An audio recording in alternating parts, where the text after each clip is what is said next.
Bonjour Thibaut Bechtoil. Bonjour. Vous êtes PDG de l'entreprise Cosmos et vous faites partie du réseau Entreprendre Paris. Vous accompagnez notamment bénévolement de jeunes entrepreneurs. Alors dans ce cadre, vous venez nous parler de l'implication des actionnaires dans la stratégie de croissance des entreprises. Alors première question, quelle est la réalité des relations entre actionnaires et entrepreneurs ? Alors c'est vrai qu'en France, il y a toujours un petit peu une réticence en fait, à faire entrer des actionnaires ou du capital dans la société. Et en fait, l'enjeu aujourd'hui pour la France, c'est de créer des leaders mondiaux, plus que par le passé. Et aujourd'hui, je pense qu'il y a beaucoup d'accès en fait, à de l'argent pour en fait, faire croître les sociétés. Et certains entrepreneurs, parfois, ont peur de perdre le contrôle, d'être dilués. Et finalement, c'est contre-productif, parce qu'à un moment donné, si on a vraiment un projet de croissance, l'argent est un moyen, est un levier comme un autre. Il y a d'autres outils, mais l'argent est un levier, une espèce d'essence qu'on met dans la société pour pouvoir croître de manière vertueuse et atteindre une position de leader de marché. C'est une culture française Oui, il y a un petit peu une culture française. C'est vrai que les anglo-saxons sont plus ouverts. Ils sont plus réceptifs. En fait, ils voient le venture capitaliste, le business angel, comme un véritable partenaire dans le développement de la société.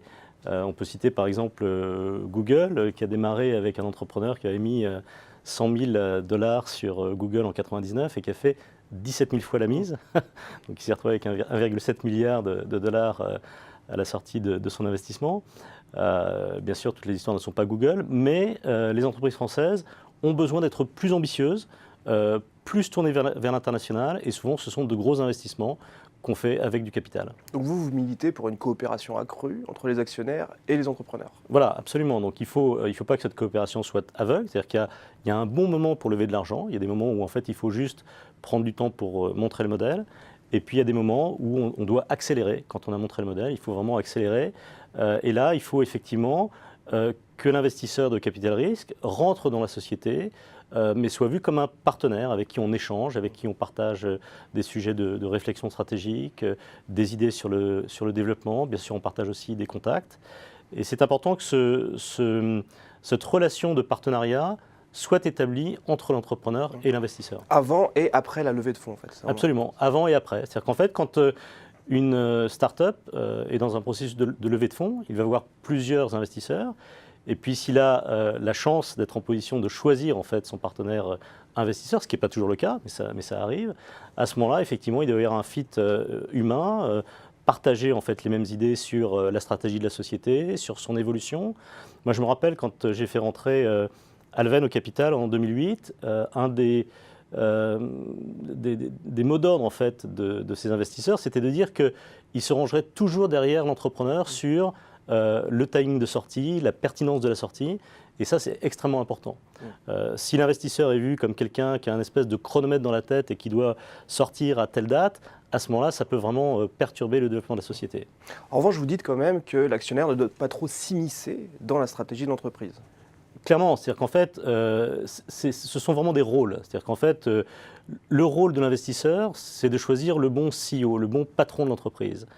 Mais au-delà de ça, il faut qu'il fasse confiance à l'entrepreneur sur ses choix stratégiques qu'il peut challenger, qu'il peut questionner, ou en fait sur son implémentation opérationnelle en fait, de la société.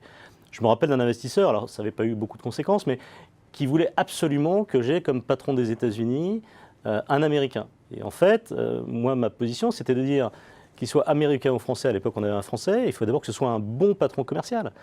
Et voilà. Et puis, dans l'histoire de la société, il s'est avéré que plus tard, on a recruté un Américain qui n'était pas bon, alors qu'on avait un très bon Français commercial. Voilà. Donc, c'est un petit exemple, mais qui montre que c'est l'entrepreneur qui est au plus près, en fait, de son marché, de ses équipes, et qui doit vraiment piloter sa boîte.